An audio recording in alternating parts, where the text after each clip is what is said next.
The morning I found the receipt, I was looking for my insurance card. That's the thing about betrayal, it never announces itself. It hides inside the ordinary. A gas station receipt. A parking stub from a hotel 40 minutes from our house. A timestamp that said 2:14 p.m. on a Tuesday when my wife had told me she was visiting her sister in Dayton. I stood in our kitchen holding that little slip of paper, and I remember thinking, the coffee is still hot. The dog is still asleep by the back door. Everything looks exactly the same, and nothing will ever be the same again. My name is not important, but I'll tell you what is. I spent 38 years as a civil engineer. I built bridges. I know better than most people that the difference between a structure that stands and one that collapses is usually something invisible. A hairline fracture, a compromised joint, a foundation that looked solid but had been slowly, quietly eroding for years. My wife, I'll call her Sandra, and I had been married for 31 years at that point. Our kids were grown. Our youngest, a daughter I'll call Claire, had just turned 29. We had a house we'd paid off, a retirement plan I'd spent decades building, 2 dogs, and what I thought was a quiet, settled life. I was 63. Sandra was 58. I had never once looked at another woman with anything more than the ordinary admiration a man allows himself to feel when he's committed to someone else. I thought she felt the same. The receipt was from a restaurant called Harborview Grill. Dinner for 2. $94. A bottle of wine. I knew the place. It was the kind of restaurant you took someone you were trying to impress. Sandra had never once suggested we go there together. I put the receipt back in the glove compartment exactly where I'd found it. I went back inside. I drank my coffee. I did not say a word. That is the first thing I learned when my world cracked open. Silence is not weakness. Silence is reconnaissance. Over the next 2 weeks, I paid attention in ways I never had before. Not in a paranoid, frantic way. I was an engineer. I was methodical. I noted the times she left the house. I noted when she charged her phone in a different room for the first time in 30 years. I noted the new habit she had of laughing quietly at her phone and then turning the screen face down on the counter when I walked in. I noted all of it. I said nothing. I want to be precise about what I felt during those 2 weeks, because I think people expect rage. And yes, the rage was there, but underneath it deeper than it was something closer to grief. When you are 63 and you look at your wife making coffee in your kitchen and you realize you are watching a stranger move through a life she is planning to leave, the feeling is not anger. It is loss. A specific, anticipatory kind of loss, like watching a fire spread towards something you can't save in time. I gave myself exactly 14 days to feel all of it. Then I became a different version of myself, calmer, quieter, more patient than I had ever been about anything. On the 15th day, I bought a second phone, prepaid, cash. I had a friend, a retired detective named Art, someone I'd known since our boys played baseball together in the 90s. I called Art on the new phone, and I told him what I suspected. He didn't ask me if I was sure. He said, "Give me a week." Art took 4 days. His report was thorough, and it destroyed me in an organized, documented way, which is almost worse than chaos. The man my wife was seeing was someone I'll call Marcus. He was 51 years old. He was, and here's where the story becomes something I genuinely could not have scripted, the business partner of my son-in-law. Not my son-in-law himself, but the man who ran a landscaping company with him, someone who had been in my backyard, who had eaten at my Thanksgiving table 2 years running, who had shaken my hand and looked me in the eye and called me sir. He had been seeing Sandra for, according to Art's timeline, approximately 14 months. 14 months? I did the math quietly in my head. Our 31st anniversary had fallen inside that window. We'd gone to dinner. She'd ordered the salmon. I had thought she seemed happy. I sat with Art's report for 3 days.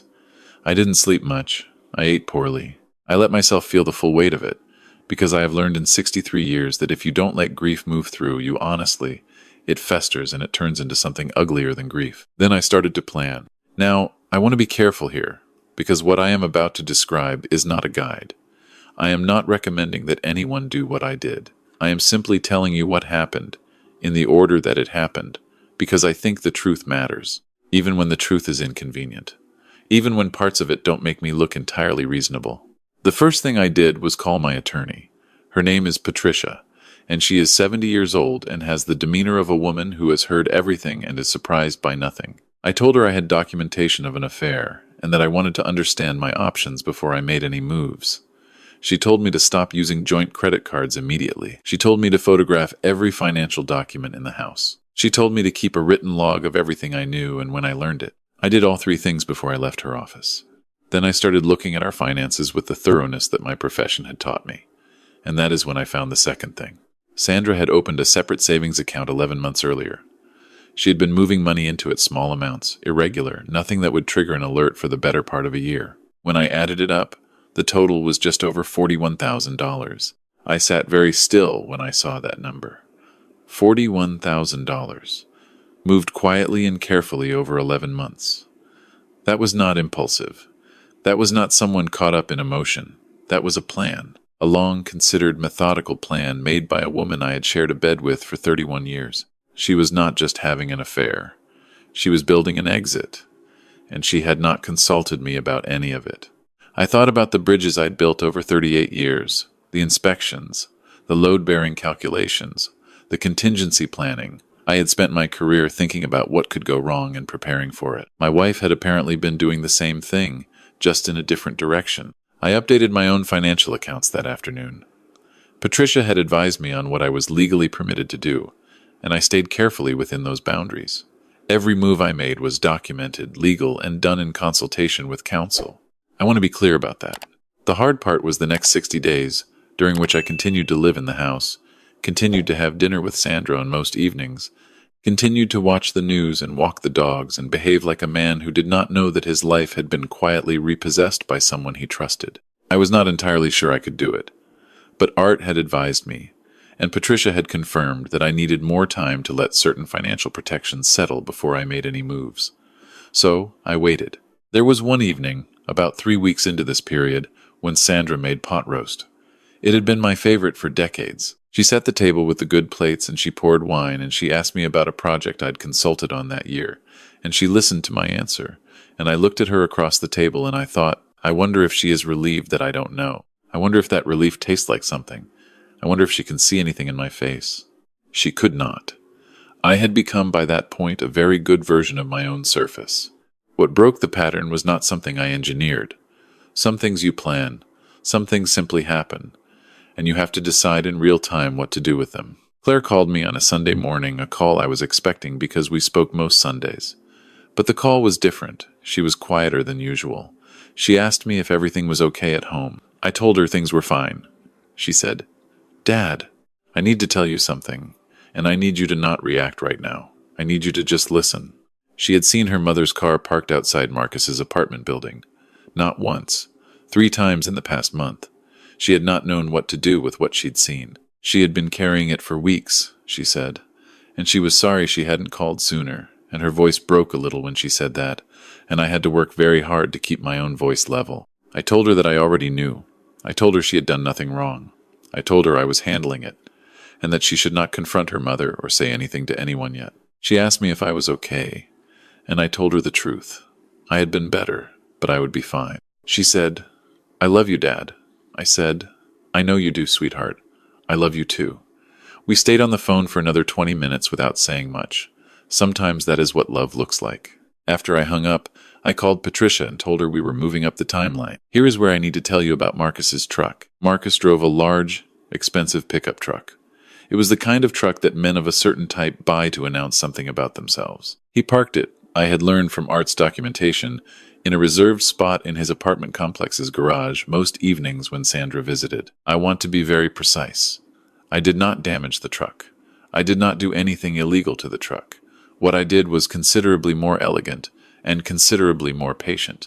Marcus, I had discovered through the normal process of examining what my wife had brought into my life, had a complicated financial relationship with my son-in-law's landscaping business. Specifically, there were invoices Art had found them, legally, through channels I won't detail here that suggested Marcus had been submitting expenses to the business that were personal in nature. A family vacation to Florida, a new roof on his apartment, a number of restaurant dinners, some of which matched dates and amounts in Sandra's credit card history. In other words, he had been stealing from my son-in-law's business, from my daughter's husband's business, from the family that had welcomed him to Thanksgiving dinner and called him a friend. I brought this information to my son-in-law directly. I sat down with him on a Tuesday afternoon and I laid out what Art had found and what it meant. I watched his face go through 6 different expressions in about 90 seconds. Then he went very still. Then he picked up his phone and called his own attorney. Marcus was removed from the business partnership within 3 weeks. There were legal proceedings.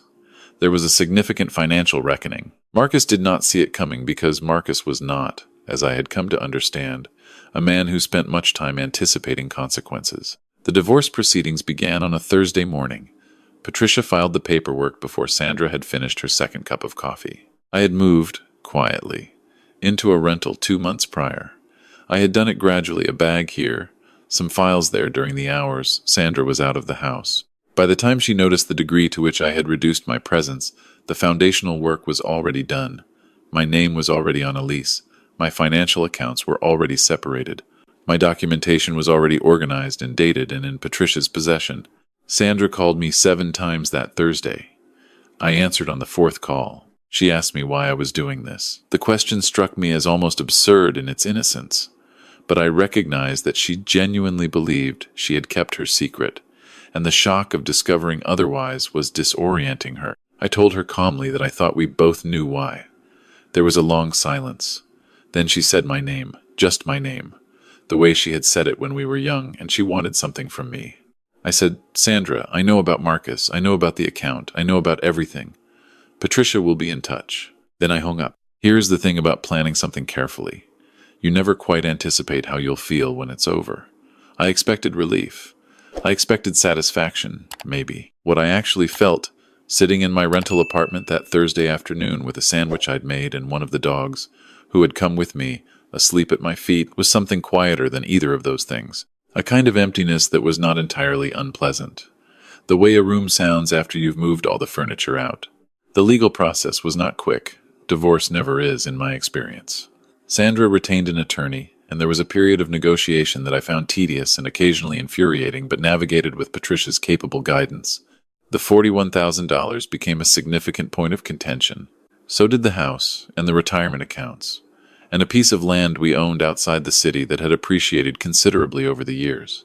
In the end, the documentation I had gathered and the additional financial irregularities Patricia's team identified during the discovery process meant that my position was considerably stronger than Sandra had anticipated when she made her plans. I suspect she had expected me not to know. I suspect she had expected to leave on her own terms, with what she had quietly set aside, and that the rest would be a formality. That is not what happened. Marcus, for his part, was in the middle of his own legal difficulties by that point. His separation from the business had exposed other issues. He was not, as it turned out, a man who had been careful about very much. Claire came to see me about a month after the filing. She drove 3 hours and arrived at my rental apartment with 2 bags of groceries and a very firm intention to cook dinner, which she did.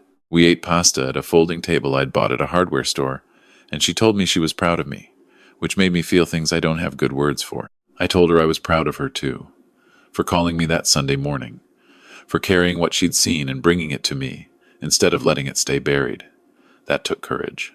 More courage, honestly, than most of what I'd done, because I'd had time and information and a retired detective friend, and she'd had nothing but her own instinct and her love for her father. She cried a little.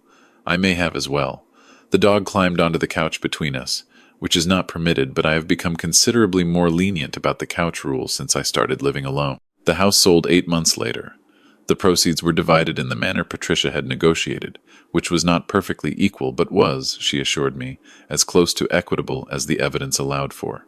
I bought a smaller place, a ranch-style house on a quiet street with a big backyard and an old oak tree that I have already decided I intend to sit under for a significant portion of my remaining years. I am 64 now.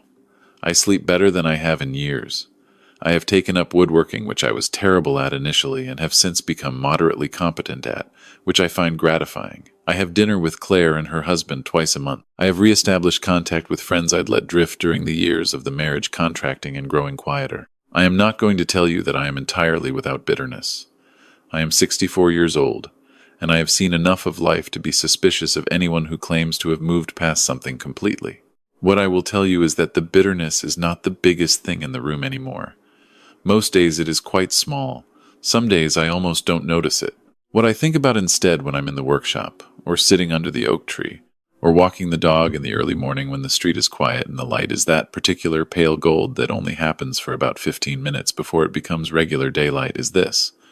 I built bridges for 38 years. I know that the ones that last are not the ones that look the most impressive.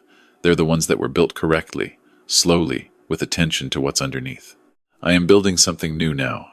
I don't know yet exactly what it will look like when it's done, but I know how to build things that last. And I know, better than I ever have before, what to look for in the foundation. If you are out there tonight feeling like your ground has shifted, if you have found something you weren't looking for, or suspect something you cannot yet prove, or are sitting with a grief that has no clean name yet, I want you to know that 63 is not too late. 64 is not too late. The story is not over because the chapter was terrible. Sometimes the worst chapter is just the one that finally tells you the truth. I did not think I would be here, in this small house, with this dog, under this tree, feeling something that I can only describe as improbably and against most expectations, grateful. But here I am, and I think that is worth something.